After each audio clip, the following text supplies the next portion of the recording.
Good evening, ladies and gentlemen, boys and girls, geeks, nerds, and ambassadors everywhere, and welcome back to the Ambassadorial Wing and a brand new Ambassador's Birthday Bash review. And yes, I am back. I am live. I am here, and so are you. And hope you all are having a wonderful night.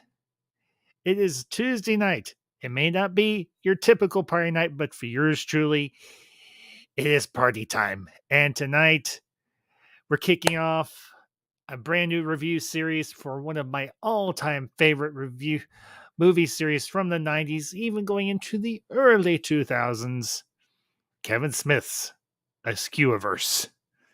That, of course, means we will, over the next several days, be covering Clerks, Mallrats, Chasing Amy, Dogma, Jay and Silent Bob Strike Back, and, of course, Clerks 2.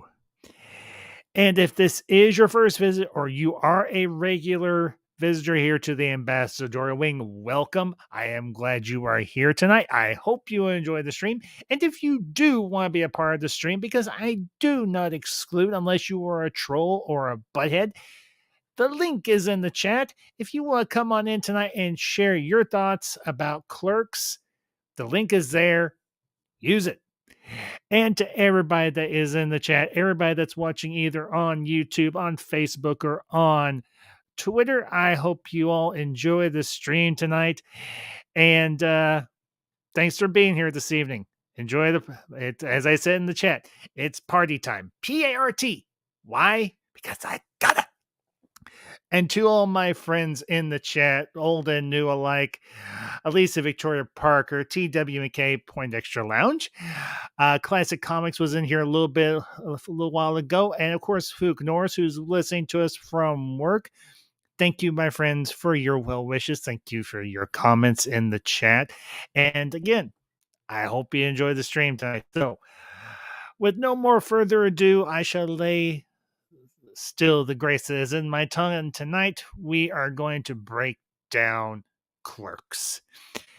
And this is a film that, like many, I did not see in theaters when it originally came out. This is a movie I got introduced to while I was in high school, but like my senior year of high school, because this movie came out in 1994. I had just started high school in 1994, and I was not privy to this glorious masterpiece about the working stiff like you and me.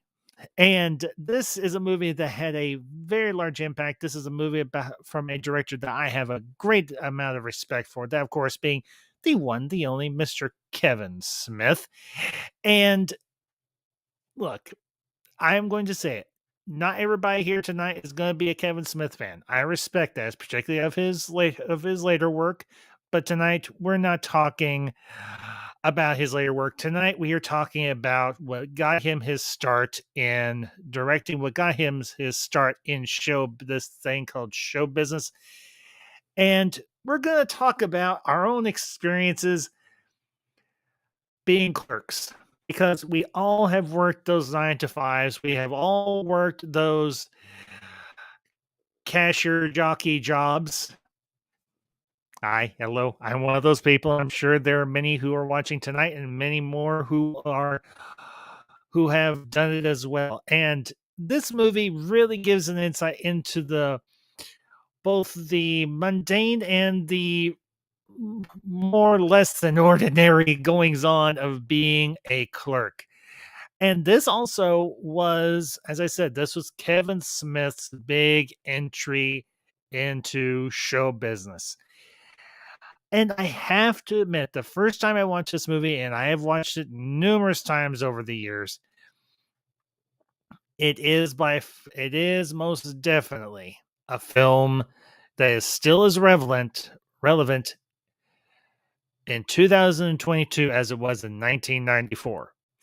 Because, as I said, most of us here have been clerks, whether it is in retail, whether it is at a gas station. And I have done both. Alicia, indeed. Mr.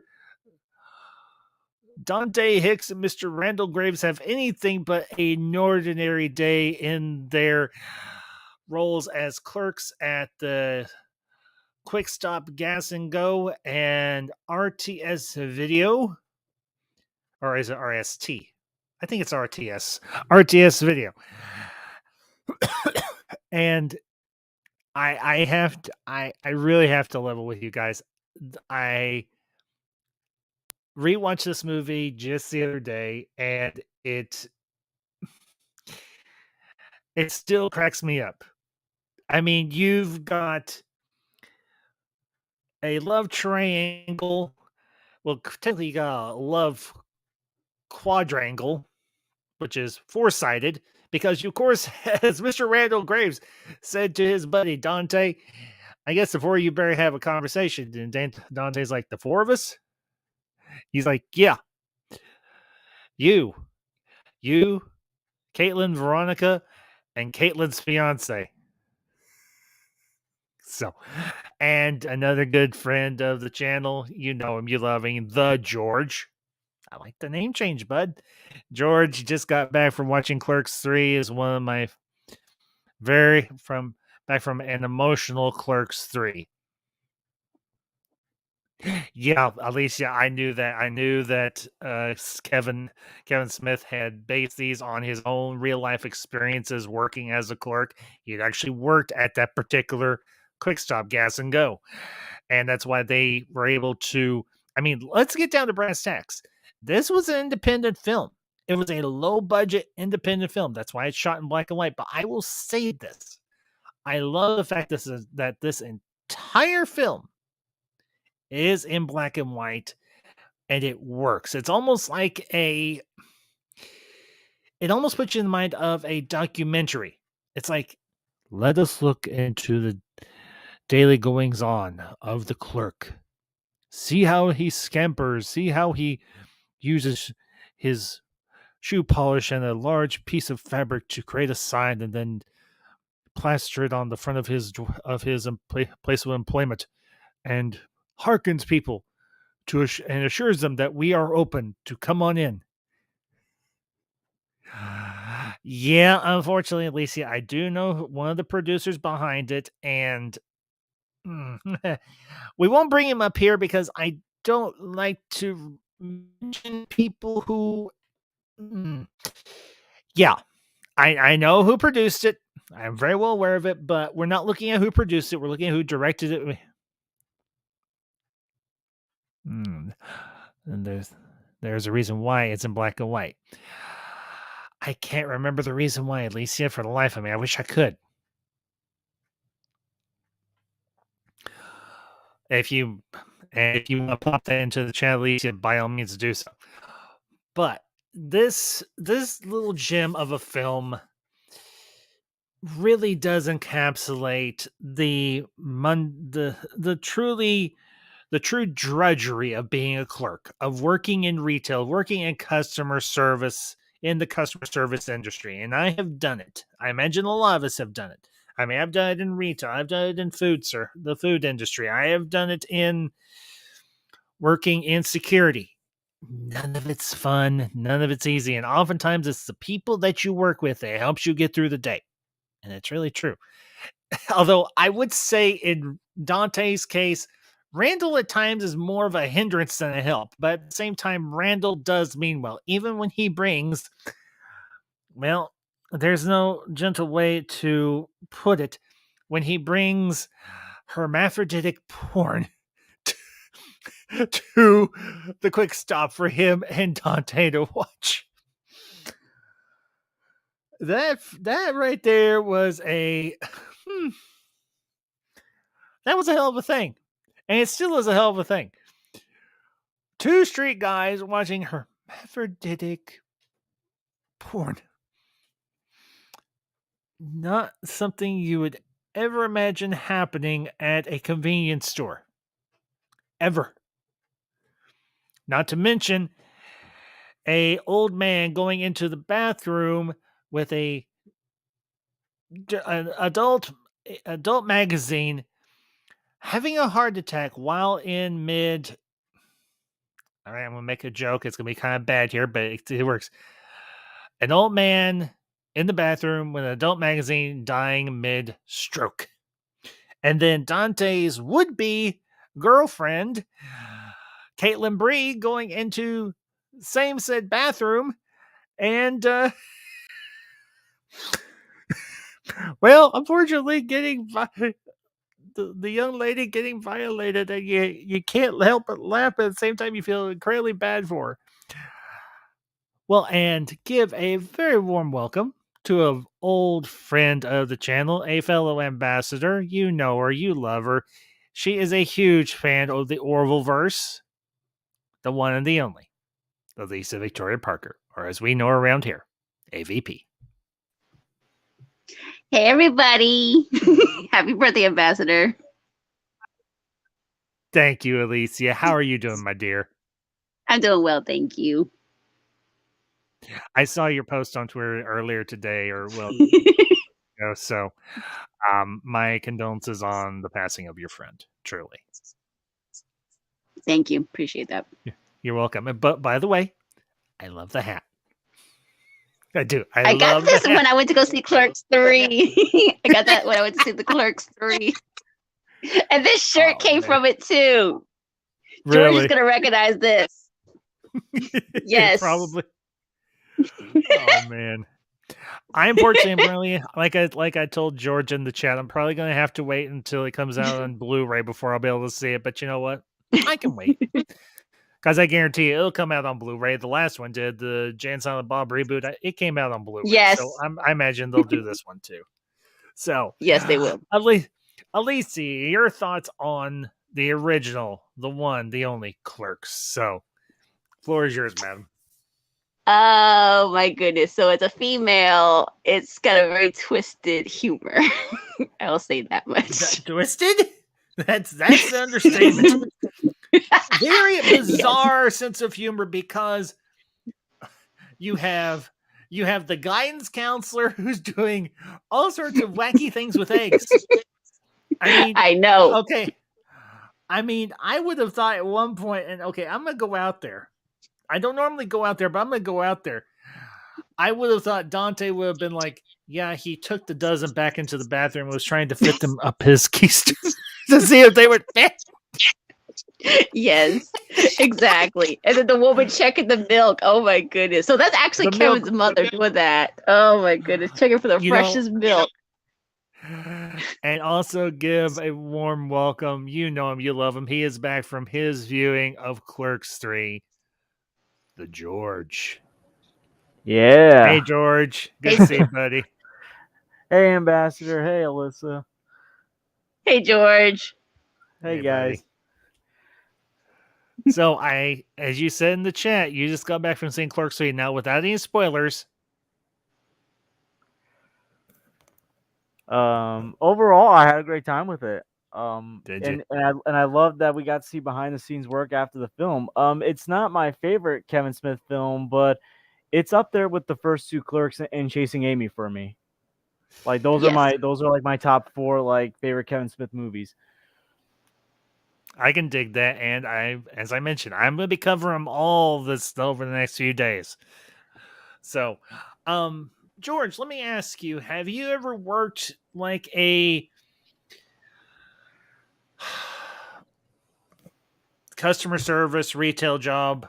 Were you ever a clerk anywhere? I'll be honest, I haven't, but I've dealt with annoying people before, like at work. Like in my teenage years, I used to be a badge checker at my community pool for a couple summers, and I would deal with quite a few characters at a young age. And it was like I feel like I relate to Dante and Randall in that sense because they're always dealing with jerks. So like I dealt with a bunch of jerks. This was back when I lived in Pennsylvania, so a lot of the jerks, they were either from like different countries or from like around like the New York City area. I mean, now I live in New York City, so like it's not as bad, but at the time, like dealing with those people in the summer was just not fun. Yeah, I can imagine. And if you look at the very rather bizarre and very eccentric characters that Randall and Dante, particularly Dante, have to deal with throughout their day. Okay, we have to start at the beginning with, of course, the Chuli's gum representative, who nearly That's what's up. gets who That's what's on my near shirt. who nearly gets Dante lynched just to sell more gum. Oh my Sell more goodness. gum. And, Who and the does that? awkward and the awkward moment is when his girlfriend has to save him, and it reminds me of a time when I was dealing with this annoying person at work, and two of my friends from high school were there, and they were asking me like, "What's that guy's problem?" Because like I guess there was like a mess somewhere at the pool, but I couldn't clean it up because I have so many people coming in the pool, and like I'm like waiting to find a lifeguard to ask, but the guy was getting impatient, so I was like, "Is this guy gonna like attack me or something?" Like I felt like Dante in that sense when I think about it. Yeah, I mean, between the Chuli's gum representative, the old geezer who is like, I want to rent a movie tonight, and here's the movie I want to return. And then the old guy ends up leaving his keys. And Randall's like, the old guy's like, have you seen his keys? And Randall's like, no time for love, Dr. Jones. He's like, these freaking kids. I mean, that is every working stiff's dream when you can get just a touch of revenge on that Yeah. one asshole. Yeah, I remember like before I was born, my parents, like all my aunt and uncle, they used to co-own a deli, and I think there was also like a video rental store by there. Now this was like in Pennsylvania, in the middle of nowhere, but it's like when I think back to it, it kind of reminds me of the Quick Stop and like that scenario. Mm-hmm. And like I know my mom, she works at Macy's now, and like she deals with like some interesting characters all the time. Some of her coworkers are like interesting characters.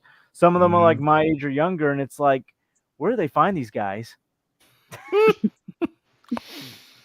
Well, the funny thing about the cast for this movie, it was mostly just friends of Kevin Yeah. or people that he knew or whatever. I mean, this was Mhm. like very low budget, very guerrilla esque type of production. But for a movie like this and for an up and coming director and writer like this, it amazingly works. I mean, it really does. I mean, you slap a different hat and a coat on a guy, and they're a completely different person. Mhm. So, Alicia, let me ask you, what's some of your favorite scenes from Clerks? What's some of your favorite quotes or anything? What drew you to the? What drew you? Okay, let me. Okay, we'll come back to those other questions first. What drew you to this movie? Why is it so appealing? Why do you love it so much? My fiance introduced me to it. So he said basically when we started dating, he said if you're gonna start dating me, you got to be introduced to the Kevin Smith movies. Mm-hmm. So when I went to go see him in October of last year, he introduced me with Dogma, and it Oh became, boy. and we started from there. So we went from Dogma all the way to Clerks, Mm-hmm. and then the last one we saw was the reboot, basically. Mm-hmm. And then he gave me the VIP tickets to meet Kevin at the Warner Theater. And that was Nice. a pretty cool experience. So that's where I got my hat, my shirt, and a bunch of other Kevin merch.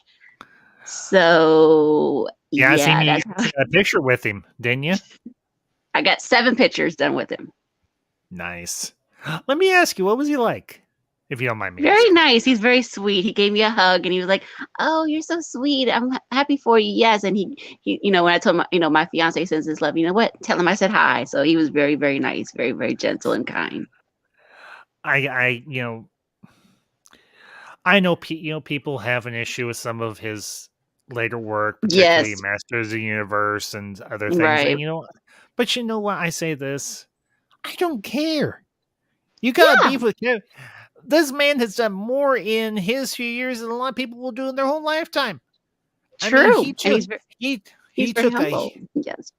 he took a Sorry. huge freaking risk. No, you're fine, Alicia. He took a huge freaking risk. He rolled the dice, and you know what? It did come up snake eyes.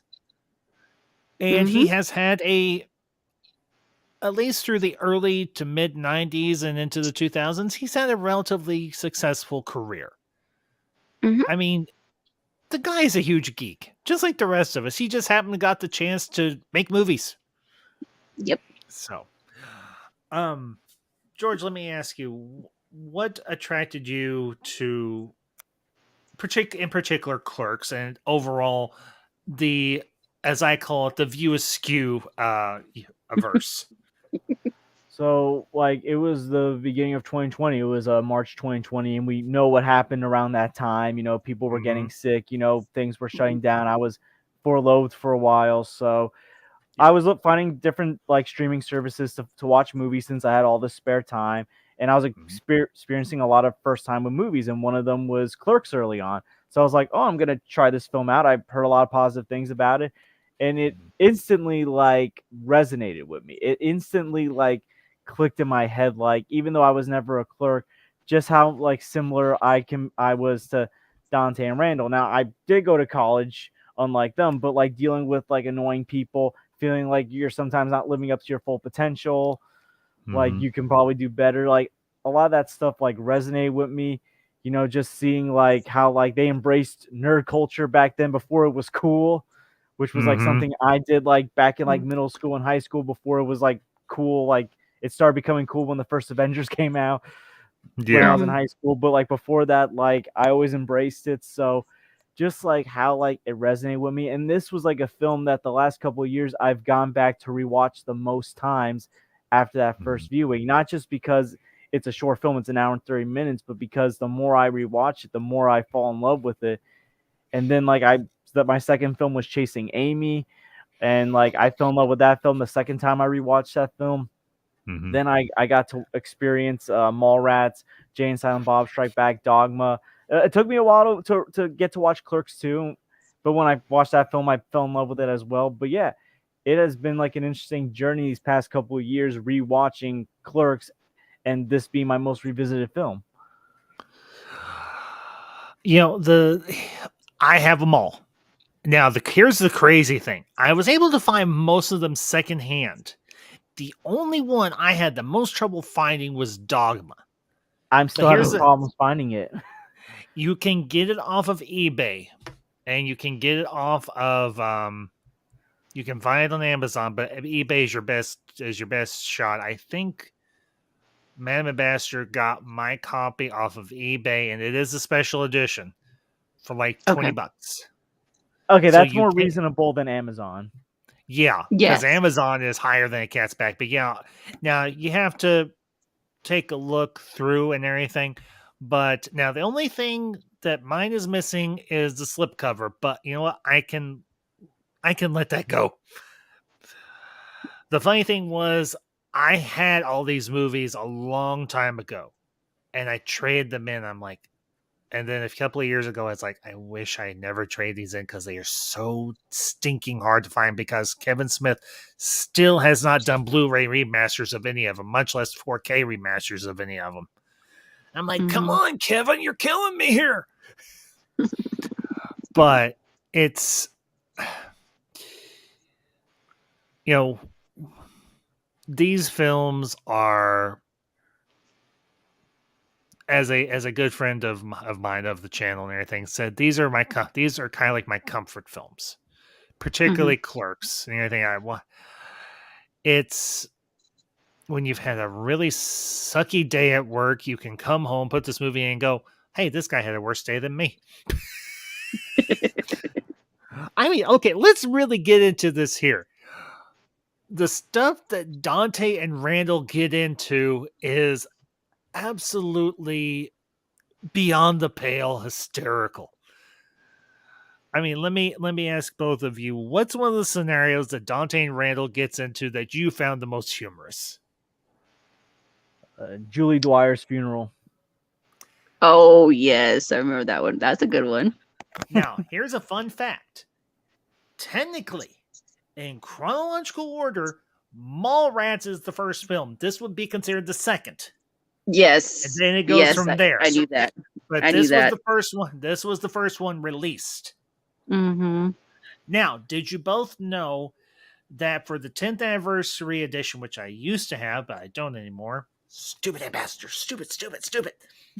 There is a animated version of the scene when they go into the funeral home. Yes. And also the girl from Chasing Amy was also in there. Alyssa, That's on Joey, YouTube. That deleted scene is on YouTube It as is. well. I Joey, just Lauren watched Adams did the voice as well. She did. Yeah, Joey Lauren. Yeah. Yes. I just watched it yesterday because I was like, I want to see if this is on YouTube. And of course, it is. It is. And that's, some people say, well, it's more interesting to not see what goes on. For me, no, it's more interesting to see what happened in the funeral home. And It is. Randall's standing there looking through the funeral cards. I'm like, and then he's like, hey, isn't there supposed to be food at this thing? And Randall's like, or Dante's like, dude, what the hell? And then the keys. Yes. That's all I'm going to say because you both know it. The keys. Oh my! Hang on to your keys, folks. Now, the one thing I will remark on: what parent would have their daughter dressed in a skirt and two-top in a casket? What parent? Kevin Smith, maybe. I don't know. I'm teasing, but no, I don't think. But wow, that's that Kevin Smith humor, though. I know. And Randall's like, why is she dressed like that? And Dante's like, I don't know. Just shut up, dude. Oh my goodness! Like, yeah, and for like the longest time, like I was always wondering, like what really transpired, because like before you find out he knocked over the casket, like that 5 minutes later you see them ring out. It's like, oh crap, what did Randall do? What did Randall See, my do? fiance did the right thing when we were watching it, because we were watching, I think, for our first month anniversary, and he pauses the scene soon after, just before they go into the funeral home. He said, there's a scene here that I'm going to show you. If not, it's going to be very confusing. So what he did was he paused the movie, and then we went to YouTube, watched the deleted scene, and then we watched the rest of the movie. Good job, Jack. If you hear this, Mr. Jack Beers, good job. You did it right. I think for me, that one of the most absurd yet hilarious situations that happened is the hockey game. Yes. That was hilarious. Because who plays hockey on a roof during the middle of the day at a convenience store? Mr. Dante Hicks and Mr. Randall Graves. Yep. The Snoochie Boochies before Jay and Silent Bob come out. Oh man, okay. We have got to get into. We have not talked about the two other side characters, but would eventually turn into their own characters, their own leading men.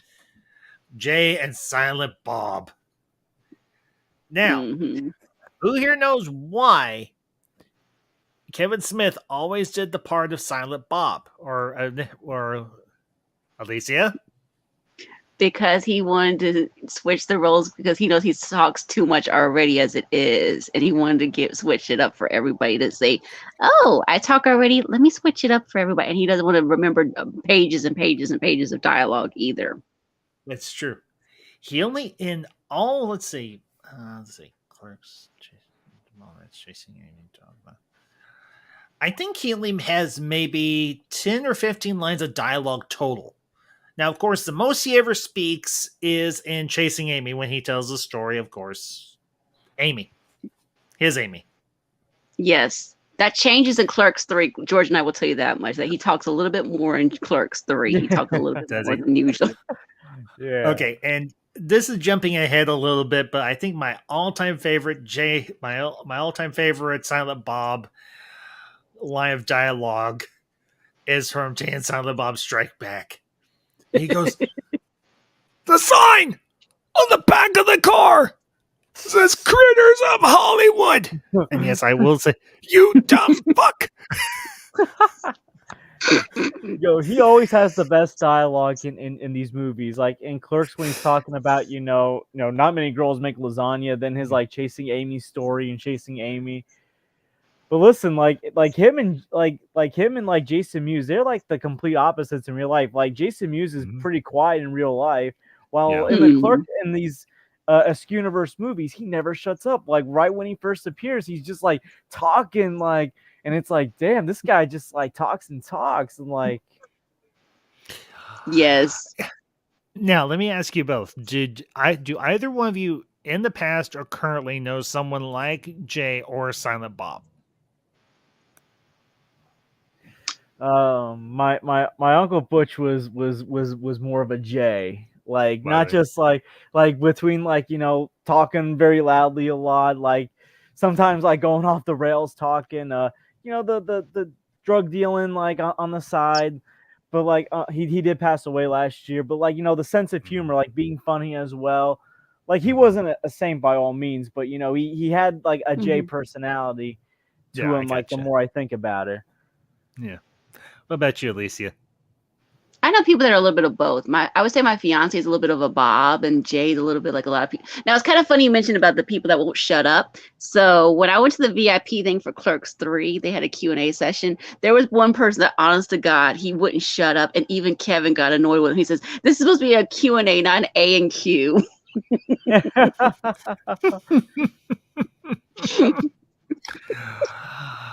The other thing that I have to say, do I know anybody like Jay and Silent Bob in my life? I have got one friend. I mean, I've got several friends, but I've got a friend from high school who, when he gets really nervous, he is like Jay, yet he doesn't swear as much, and he obviously doesn't. Hmm. He doesn't smoke or deal pot, but yeah, he is very much Jay. Now, do I know anybody like a Silent Bob? Not really. No. Pittsburgh Nelly. Pittsburgh, I don't remember you, but thank you for popping in and thank you for the birthday wish. I appreciate it. Birthday Nelly, if I know you, please, if you're going by an alternative name, please let me. Oh, I recognize your avatar now. Okay. Never mind.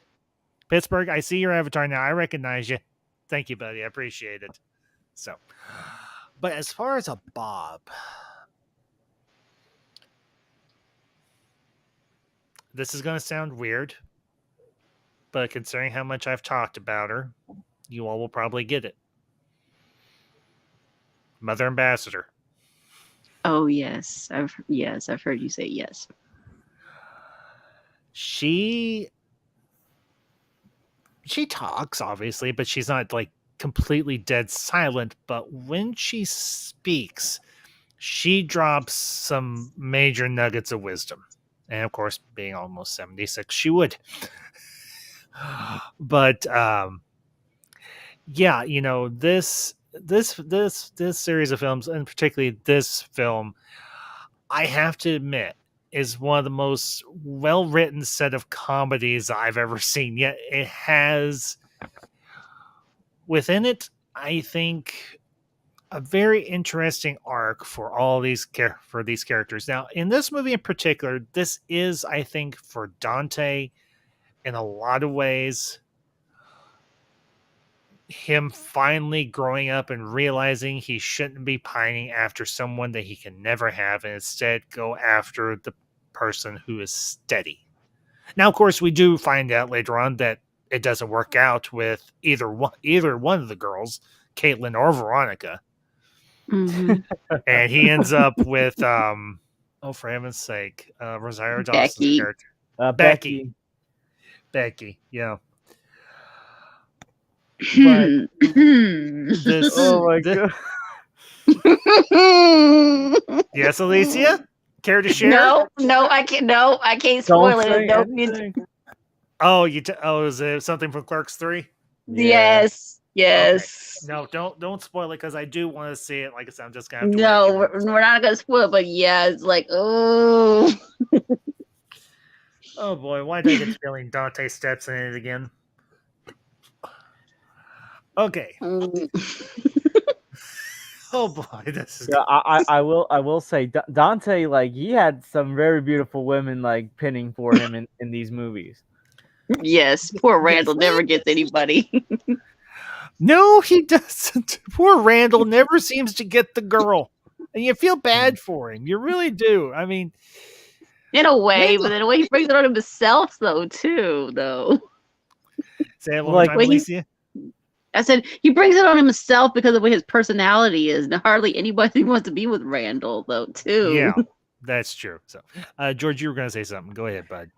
like literally, like when I look at like Randall and Dante, like he tries his best to be like polite to the customers, be patient with the customers.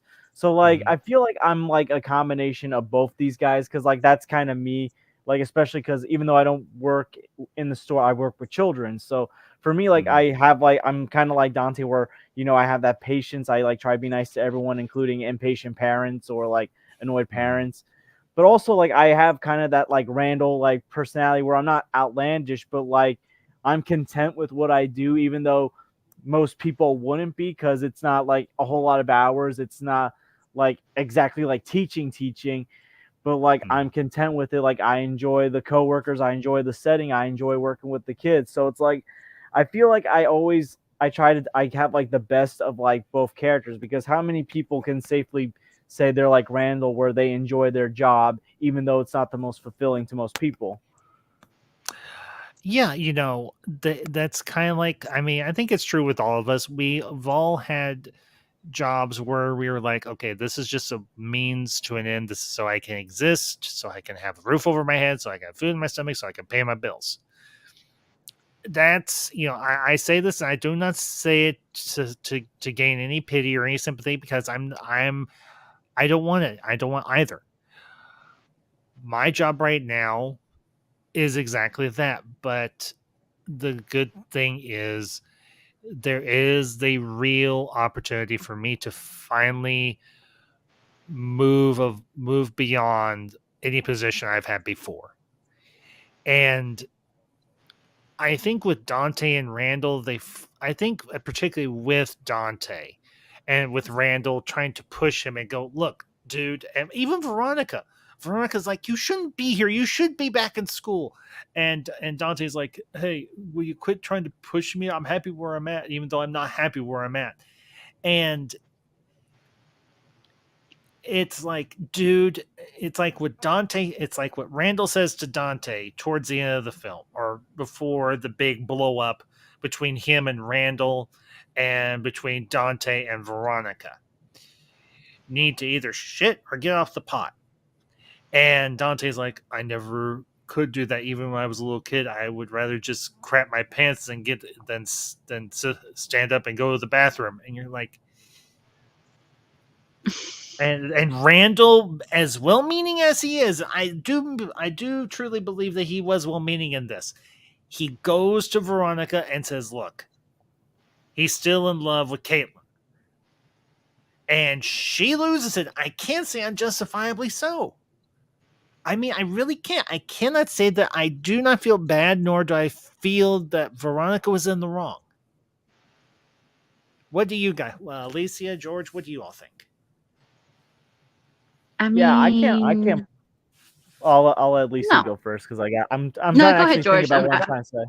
Okay, so basically for me, I think like she was justified because like look like while like Dante like has respectful qualities, one of his unrespectful qualities is his flip-flopping with how he feels about the girls in the first Clerks film. It's like, he's dating Veronica and like she's doing a lot of stuff for him, but he's still pitting for like his original love.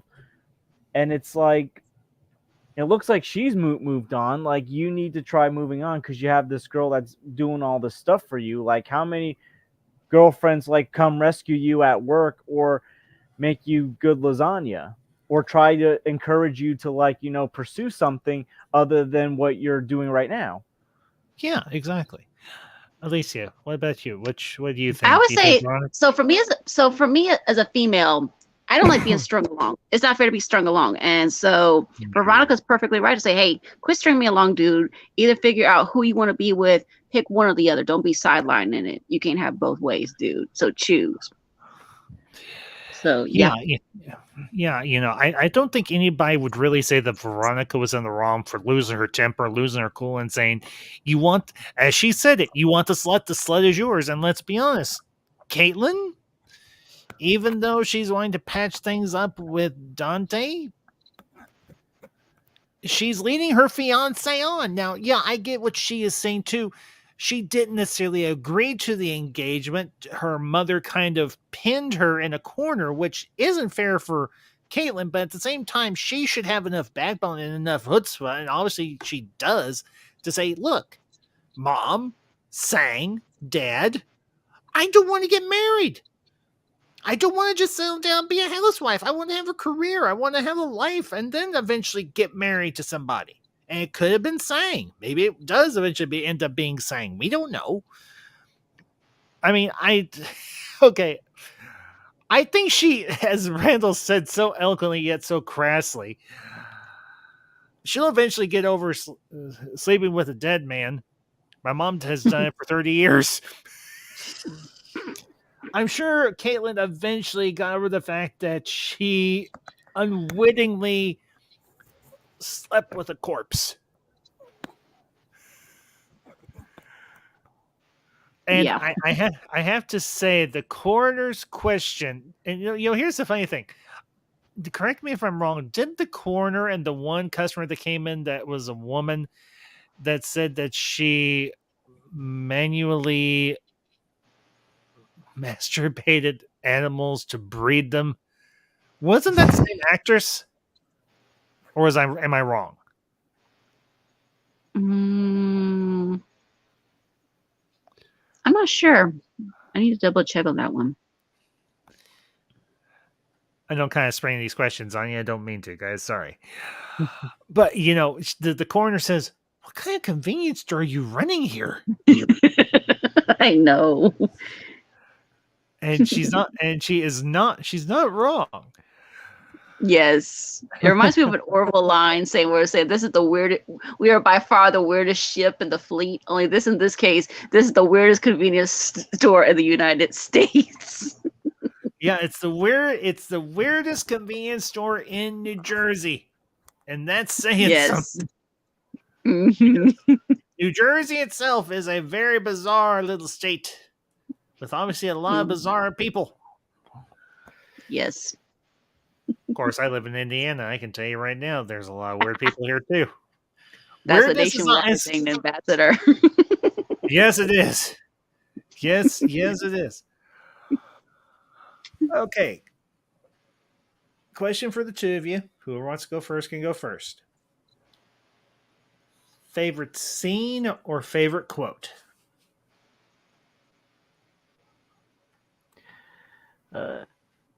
Hey, you're not allowed to rent here anymore. Yeah. I'm not even supposed to be here. This is my day off. the quote of the franchise. I'm not even supposed to be here today. 37 in a row. Oh, that's actually another thing. Like Dante was so outraged over how many men Veronica slept with, even though they were at different points. So yeah, he is a hypocrite. I know. That's why I told my fiance when I was watching it. He's such a hypocrite. He said, "Shh." Yeah, I have to kind of agree. I mean, Dante is like, I've slept with 12 girls. And she's like, I've only slept with 3, but I've blown a bunch of them. He's like, yeah, but it's so much better if you just slept with them. And she's like, you would have, here's the continuation of that conversation from Veronica's standpoint. So you're telling me you would feel better if I had slept with 37 different guys rather than just 3? He's like, yeah. Dante, you're an idiot. Why am I dating you? Alternate take of Clerks between Dante and Veronica. Yes. Try not to suck any dick on your way through the parking lot. Okay.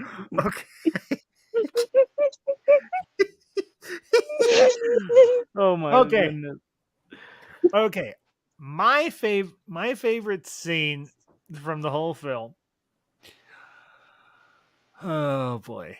I can't repeat a line of dialogue because it's too obscene.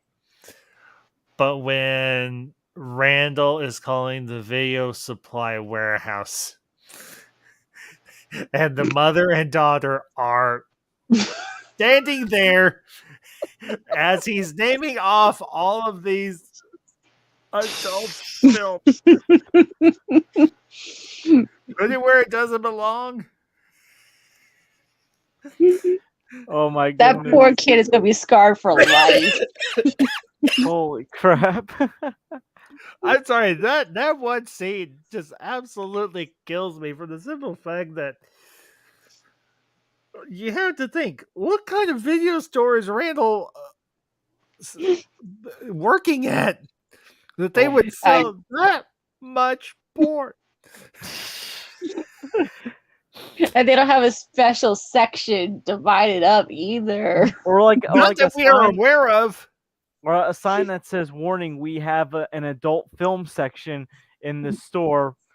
Like Or maybe it's behind That beaded curtain. the counter. It's behind the counter, and oh my gosh, can you imagine how embarrassed and how much one, either how embarrassed you are or just how much cojones you have to go in and say, I want that porno right there behind you. See,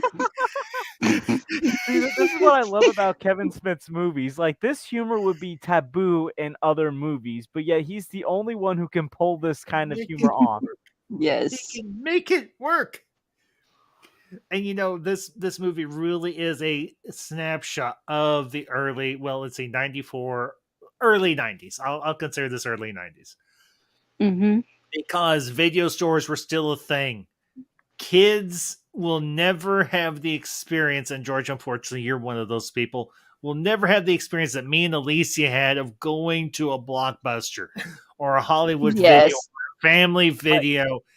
And yes, or a local one, a local family type one, yes. Yeah, or a local mom and pop type video store. Well, we used to have a video rental store back where I used to live. Like, I remember, like, but I think it closed like by the time I was in first grade. But I remember I used to rent like not always movies, but that's where I got to rent the first That's where I saw the first Spider-Man film with Tobey Maguire. We rented it like as soon as it came out. We didn't see it in theaters, but we rented it a few months later. But I remember like I used to rent like a lot of Scooby-Doo tapes from there. And by the way, it's happy anniversary of Scooby-Doo because it's his anniversary. And really? like I remember like renting like a lot of like, other movies as well that I didn't have. Like, we used to have a ton of Disney tapes, but there'd be some that we just didn't have. But yeah, like it was through a video rental store, I think like a year or two before it closed, that I got to experience the first Spider-Man film.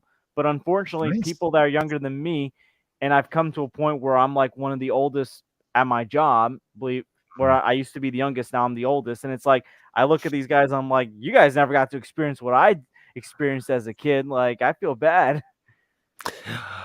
Yeah, it's and Randall is kind of a film snob, and yet he's the one that goes to a different video store to rent a porno. Yes. He reminds me of a comic book guy from The Simpsons so much, only with the movie references. Yes. And like the Star Wars conversation, like in this film, like, oh my goodness. He's like, I always had a problem with Jedi, but it never dawned on me until now. And they get into the whole conversation. Then you have a contractor come in and say, anybody that was working on that second Death Star knew exactly what they were getting themselves into. And if they didn't, they were stupid. He's like, a contractor, a real contractor, thinks with his head, not his wallet, because he tells about that story about the one fellow contractor that did the roofing on a local mobster's house, and well, contractor didn't finish the job because he was dead. Oh my goodness. But there's so many different stories that are taking place throughout this film. I mean, obviously you've got the misadventures of Jay and Silent Bob and all their little shenanigans that they do. And oh man, it's just with one of my favorite bits is when they're talking to the one girl and they've got the one guy who's pretending to be Russian. And he's going to be a metal singer. Yes. And I remember this now. It is in Jay and Silent Bob Strike Back that we see Jay wearing a Berserker shirt with the exact same guy on the t-shirt. So maybe he did make it big. Who knows? It could happen. But this little gem of a film, I think, for all of us it's a way to decompress when you've had an absolutely crap day at work. And that's the beauty of it. You don't have to have some big important job to relate to these guys. You really, really don't. And that's a beautiful thing. Or as Willem Black would say, that's beautiful, man. I always tell myself, like, Dante always had it worse than I did. Just on that one day. Yes. Yeah, let's see. Everything that could go wrong, it did.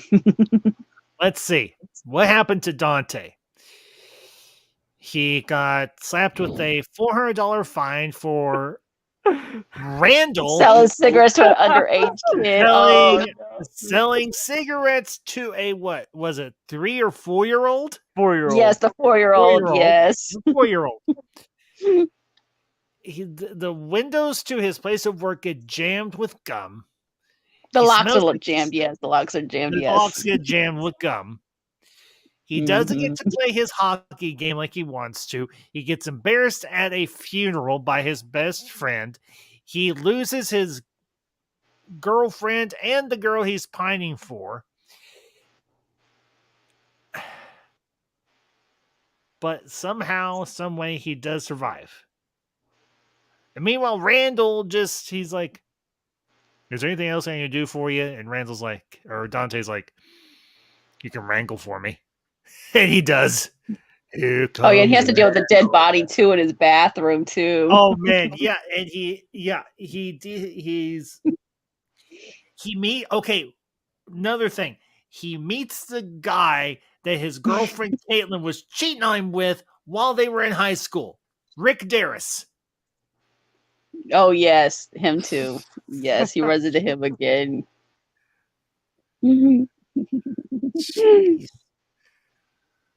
And he has to deal with an old dead man's body.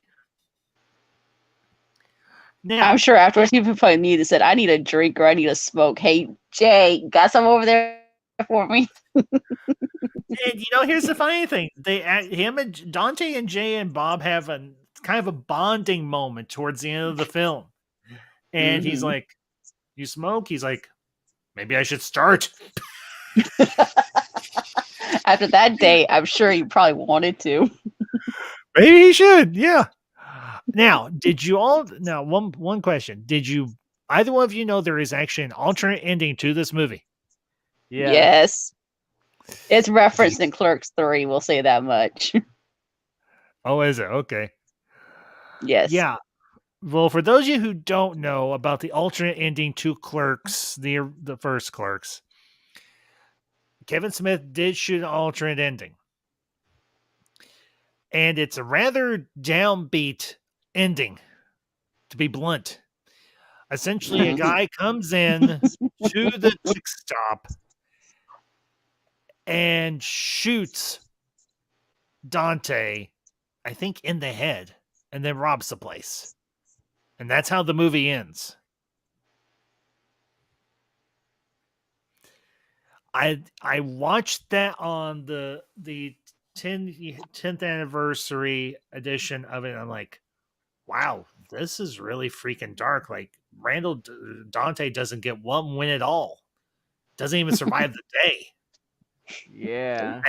And I have to admit, it's kind of ballsy. I respect that. It is. What do you guys think of the alternate ending? I mean, if it ended that way, I don't think we would have gotten as far into the Askew verse as we had. So yeah, no. and it feels weird because for me, I saw the alternate ending after I watched Clerks 2 for the first time. So it's like just watching that after watching Clerks 2, it's like, man, this film wouldn't have happened if they went with this. And this is like Yeah, one of my favorite comedy sequels, so it's like I'm glad that they didn't go with it because then I would never have gotten Clerks 2. Yeah, but I will say this. Like I said, it was very risky, but it was very ballsy on Kevin Smith's part to shoot that alternate ending. It really was, and I love the fact that he did it. It showed that he wasn't afraid to take a chance. Now, obviously, it ended up as the lead scene, and he figured, okay, I'm eventually going to reuse these characters, particularly Jay and Silent Bob, maybe even Dante and Randall. So, best not to end it on the downbeat. But I would love to know when this movie showed at I think it was either the Sundance or the Cannes Film Festival, or whichever one it was. Sundance, I think. Was it Sundance? I would love to know which ending the audience got. I would love to know if they got the regular vanilla ending or did they get the dark ending. That would be that I'd have to do some digging on that. I didn't have a chance to. I have to ask my fiance because he's a bigger Kevin Smith than me, so I could probably ask him. Okay. Well, if you find Alicia, just DM me on Twitter or whatever and let me know, or have Jack Will do do. it. Sure, we'll do. So, well, anything we didn't miss in terms of this film? Anything you guys want to talk about that I didn't bring up? There's the cat too. That's another thing. That's a crazy thing too. Lennon's tomb. Yes. I mean, honestly, who brings a cat to a convenience store? I mean, a convenience store that might have a rodent problem. True, I mean, but I'm just saying. There's some delis that do that. Like, remember, like in Spider-Man: Homecoming, like Mr. Delmore had the cat in his deli. That's true, but like I said, this is the '90s, so it'd be very unusual to see that even the early '90s like this one. So the egg guy, the guy that's checking all the eggs, it's like you all the guidance counselor. Yeah. You always have that one person that's just like, what are they doing? How are they a human being? And like I like my mom, like who deals with customers every day, like she has those kind of customers every day. Like even though it's a clothes store, not a food store. But still, like just having that like specific person that's like seeking that perfect thing and like well, they had that with they had that lady with the milk, and that's actually Kevin's mother doing that role. But it's so it's just like that too with the egg guy. Like, oh no. Here's the crazy thing. Like I said, I've worked retail off and on for 10 years. I have now I've had people check eggs to make sure they're not cracked because that does happen. Of course. But I have never had someone do the things to those eggs that guidance counselor was doing. No. I have never seen that in my life. And I do want to say hello to a pair of old friends I haven't seen in a while. Ferris Geeks World and DJ Odyssey. Hey, Ferris. Hey, Deej. Good to see you both. And thank you very kindly. I appreciate it. Technically, okay. I want to share this story very briefly as to the origins of, well, me. Those of you who know, I was adopted at birth. And the story behind my biological parents and my adopted parents. My biological parents weren't bad people or anything. They just weren't cut out to be parents. I found this out when I met my biological mother. And she had shared with me I was actually born on September 12th. And they kept me and her in the hospital for like a day and a half. When they left the hospital, my biological parents... Well, my adopted parents were there at the hospital, and my biological parents handed me to them, which was on September 14th, 1978. So, if you're wondering, why am I doing all of these reviews this week? Because practically my birthday is on 2 different separate days. So I figure I might as well just stretch it out over the whole week. So, and the face I have not seen in a very long time, Dave G. Sound. Dave, thank you very much. I appreciate it, and good to see you again, bud. It's been more than a few minutes. So,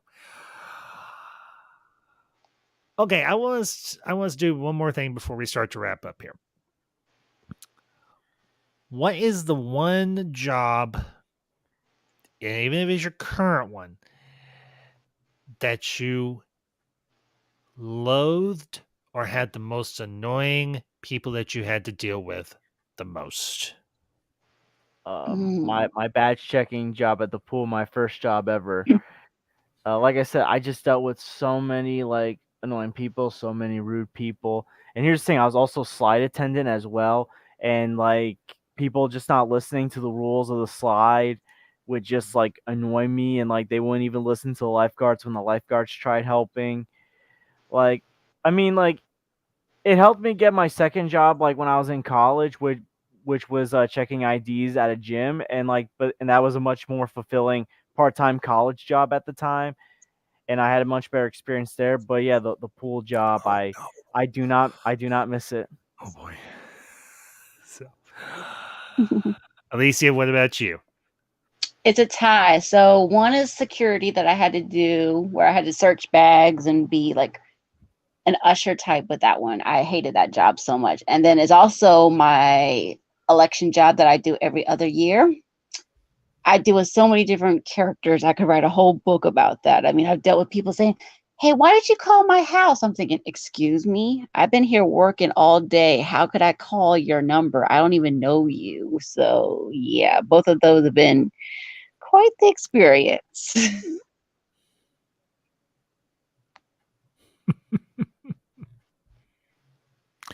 And I wanted to give a very, very warm welcome to someone I consider a good friend of the channel and a good friend of mine.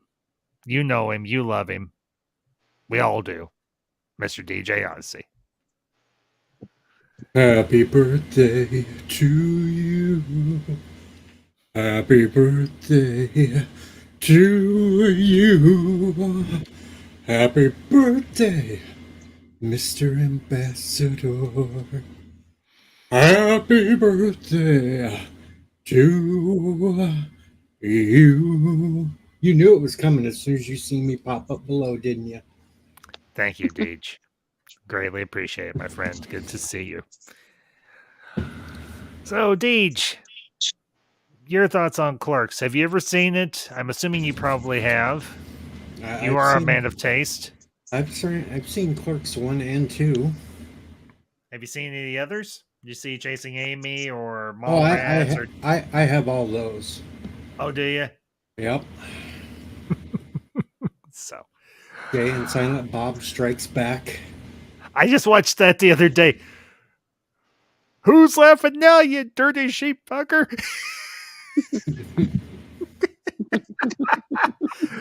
Guys, I'm going to tell you right now, as I review these films, yes, I will be swearing because there is a lot of swearing in these films. So if you're wondering why am I swearing, it's because when I quote a movie, I am accurate to it.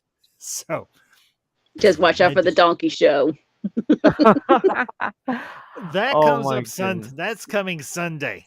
I have a lot to say with Clerks too. That's coming up Sunday. Tomorrow's going to be a doubleheader. I'm doing Mallrats and Chasing Amy.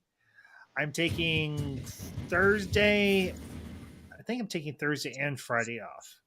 And then Saturday, I'm doing a double header, which will be Dogma and Jay and Silent Bob Strikes Back. And then I'm wrapping up with Clerks 2. So the movies will be back with the donkey show. Oh my goodness. So, Deej, your thought. Let me ask you some of your favorite scenes, some of your favorite quotes. Why you love Clerks? Well, the rap session outside. Yeah, that. I kind of like the dead person in the bathroom. The dirty You know, old man. I got to go for all the warped and twisted segments that stand out for me.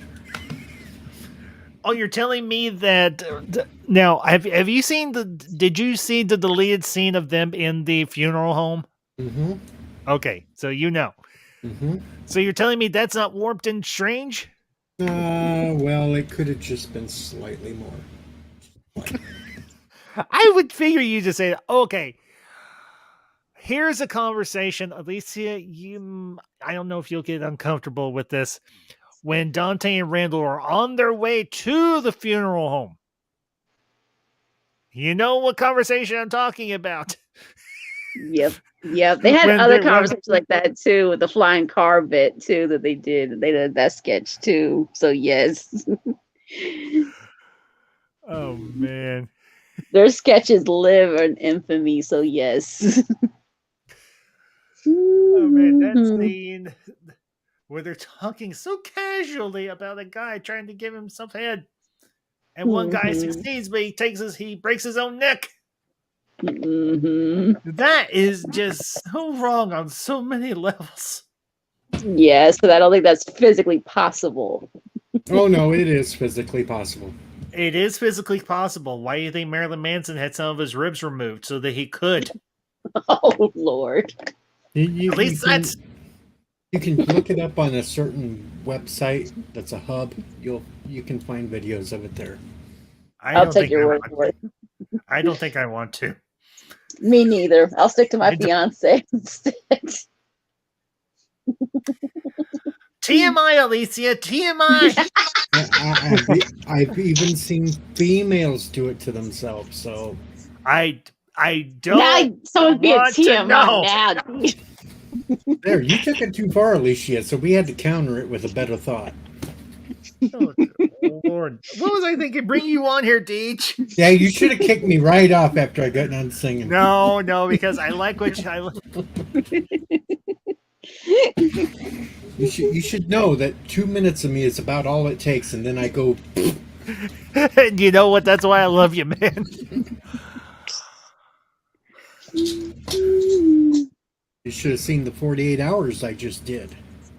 Oh, you did another one? About a week ago, I did another 48-hour live stream.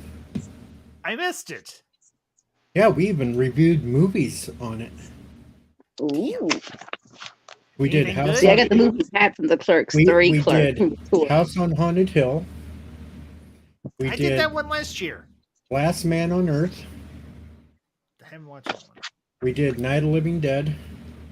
Which version? Black and white or the remake? The black and white. I was doing all public domain movies so we could watch it on the stream with us. No, dude, that's cool. Really. And then I ended it with a Western from 1938.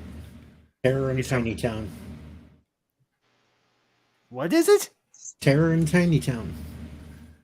I don't think I've ever heard of that one. It's a movie completely done with midgets.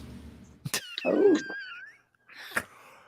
Leave it to you, Deej, to pick a movie that's done completely with midgets.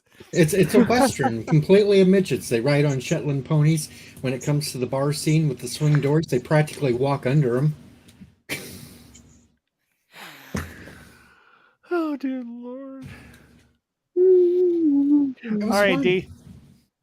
Now, Deej, let me ask you, what did you think of the scene where Randall's listing off all the dirty movies with the mother and the child, her daughter, standing there? Kind of thought it was normal for Randall to do that. Randall seems like the kind of person that would be into that sort of thing. Yeah, but did you hear some of the titles of the movies? Well, yeah. Good grief. Thunderation. Just so wrong on so many levels. But that's what makes it so good. I know. Oh, come on. What guy hasn't dated a mother and a daughter once in their life? Oh, dear Lord. Deej, why'd you have to make it weird? Because he's a weirdo. You have to make it because weird? It's me. It's me. I know, but still, why? Oh, God. Hey, they were both consenting and legal. Why don't I believe you? Why don't I believe you? And Dirty old- it's not like it was on the same time. It wasn't at the same time. Yeah, right. It could have been the same night, but just not at the same time. Yeah, right. TMI. Right. Like I believe you. See, I am a Jay and Silent Bob movie all in my own. Yeah, but I know. do you watch hermaphroditic pornography? Do you really want me to answer that? No, I don't. I do not want you to answer that question. Well, the answer is no. And George is thinking, why in the hell did Ambassador let this guy on here? This is precisely why, George. Because Deej is a riot. Sometimes his streams just need to be a train wreck, and I'm the one to do it. No, not so much a train wreck, because I can manage to keep the train at least partially on the tracks. You just are the monkey wrench. That's because Right. I behave when I'm on your streams. I mean, Randall and Clerks caused how many train wrecks? Well, let's see. 37. She was counting. Alicia, shame on you. Hey, look at that. Dave even says the first time I ever chatted on YouTube was on DJ Odyssey.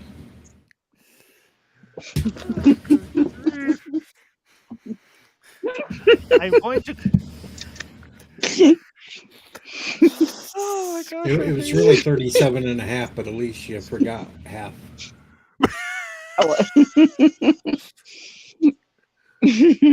Yo, here's the scary thing, and I can't believe I'm about to say it, but I would bet you dollars to donuts there's a video on that particular hub of a woman giving that many BJs.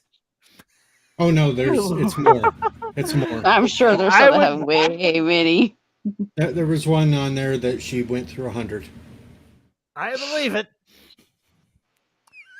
And I was not any of those 100 either. Yeah, right. Like I believe you. I wasn't. Yeah, right. Like I believe you. You can clearly see all their faces, and none of them were mine. Yeah, right. You I was supposed to be number 101, but she got lockjaw.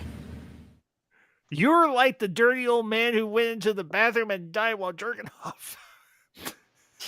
No, I'm the dirty old man that joined the masturbation contest and got first and third.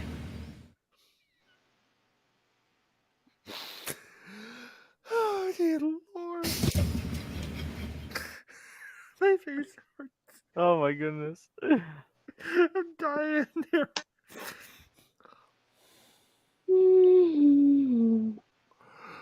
Oh, goodness. I was just 2 strokes off of getting first, second, and third. I'm not going to call you DJ anymore. I'm going to start calling you Randall. That's You're Randall just like the Deej. Randall the Deej. No, DJ Randall. That's such a nicer ring than DJ Odyssey. DJ Randall.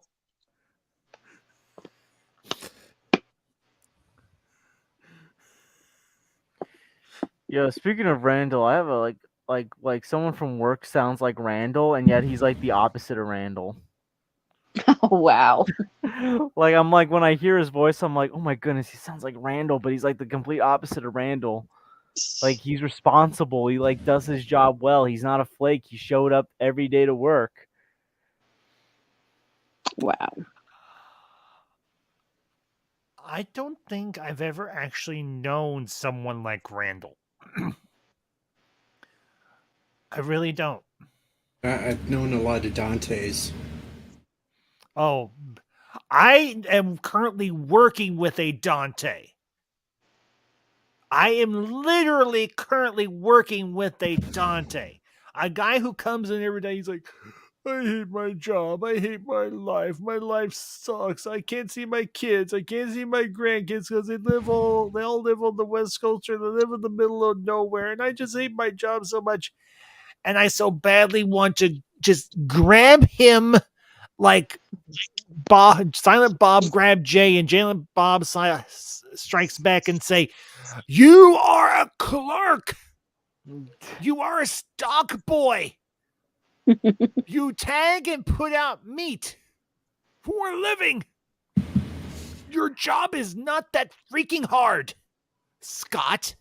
Yo, And I that's would actually just and that's actually his name. I would just like say to them, like, then go find something else that you find easier and more fulfilling. Like, I dare you to go find something that's easier than this. And that pays as well. Yeah, exactly. Here is the kicker.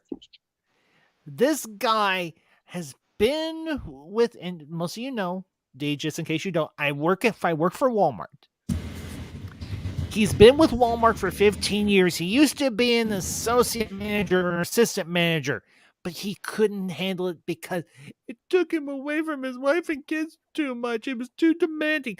That's what being an assistant manager is, you ass. Call the wambulance. Yeah, this guy, if I could get away with it, I would do exactly what I just did. I would grab him by his shirt or his vest or whatever I get my hands on and say, "You are a glorified stock boy. You But couldn't there's a even way handle around- big. You There's a couldn't way even. around that. What is it, Deej? Just slap him and yell mosquito.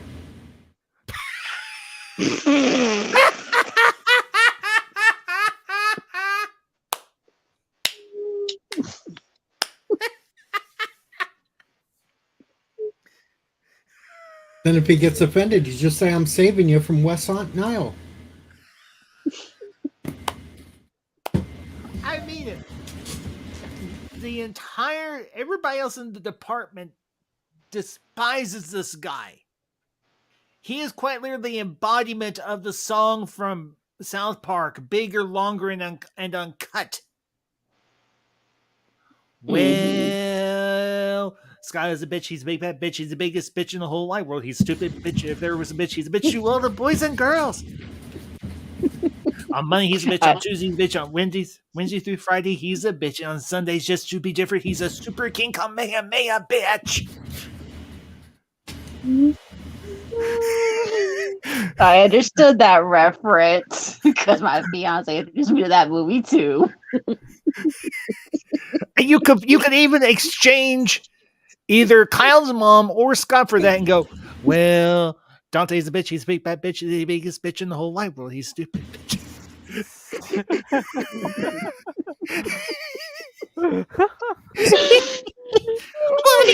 Well, Dante really is kind of a bitch. Yo, like literally, he even gets called one in Jay and Silent Bob Strikes Back. Yeah, like literally, like didn't they say when Jay was saying Dante and Randall were in a gay relationship and like Dante was like the bitch of that relationship. I'm the bitch. Yes. And Randall's like, "Well, if we were gay, that's how I would see it." And we will, of course, we will delve deeper into that particular instance in a few days when I review Jay and Silent Bob Strike Back. No, honestly, and I can see that as well. Like if they were like together romantically, like I know who would be who in that relationship. Pretty much. There's one last thing this stream's missing though. Okay, Deej, what's that? The ball mask? Alicia's gonna love this one because it's a shirtless ambassador. Oh, okay. Oh, Except I am wearing a shirt with a You're not lightning supposed. spell on it. You weren't lady. supposed to.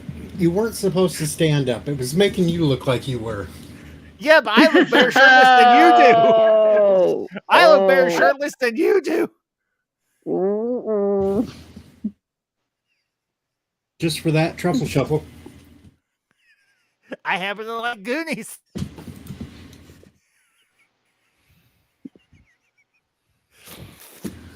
Oh dear Lord.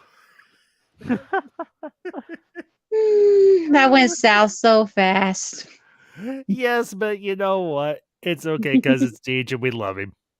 I know. Oh, goodness. All right, well, we have been going for about an hour and a half. I think we're going to go ahead and wrap this puppy up, but I'm going to give everybody a chance to get their final thoughts on Clerks. So we will, of course, begin with ladies first. So, Alicia, your final thoughts on Clerks. So just be careful what can happen in a single day if you do clerk type work. You never know what will happen, especially if you're dealing with Randall, Dante, or even Jay and Silent Bob. Just be careful. You never know what will happen. And make sure you clean out the locks. Check for gum.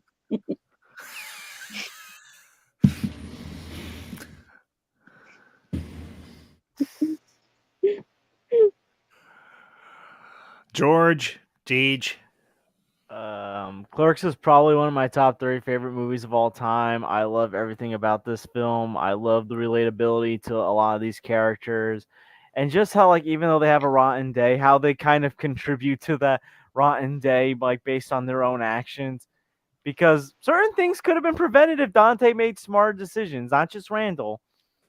But overall, I love this film, and it's the film that I revisited the most these last couple of years since I started watching it. Deej, my friend, how about you? Final thoughts on Clerks. My final thoughts on Clerks is if you don't like it and you don't watch it within the next week, a shirtless Deej in spandex is going to show up at your door. Oh, goodness. Oh, that's a threat. That is a threat.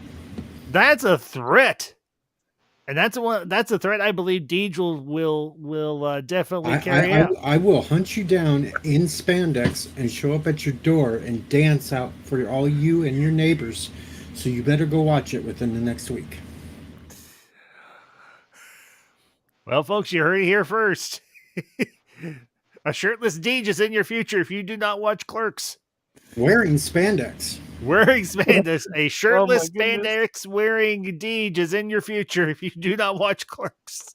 And I will make sure that it's flesh-colored spandex so that you'll get really confused. Oh my God. Then I'll be a Ken doll, anatomically incorrect. Which is a reference, of course, to one of my second favorite film in the Skewiverse franchise, and that is, of course, Dogma. Well, folks, I want to thank all my guests this evening for joining me, Miss AVP Alicia Victoria Parker, the George, and of course, the wacky, the awesome, the just a thrill-a-minute DJ Odyssey. As I said, tomorrow I will be back tomorrow afternoon, 2:30 Central Time, with another Ambassador's Birthday Bash review, and I will be bringing you all my thoughts on Mallrats. So make sure you hit that notification, share the link out with all your friends who are fans of Kevin Smith's earlier work or Kevin Smith's work in general. And of course, I will also be back tomorrow evening, a little bit earlier and everything that I was tonight, but I had to work today, so I had to set the stream up a little bit later, so I had time to eat and everything. But I'll also bring you my thoughts and whoever else decides to pop in on Chasing Amy. But again, thank you all for being here tonight. Of course, if you catch us on the replay, leave your comments down below. And if you come across this stream and you enjoy good content like this, if you enjoy fun, insightful, and at times hysterical movie commentary, hit that subscribe button, join the Ambassadorial Wing, become an ambassador yourself, and become a part of the conversation. That being said, folks, have a great night. I will see you all tomorrow. Doubleheader, starting early. Well, not too early, because I do have a small birthday celebration to do. Stay ambassadorial. And these are the ambassadors. I hope that birthday celebration doesn't involve donkeys. No donkey shows, Noochie Boochies.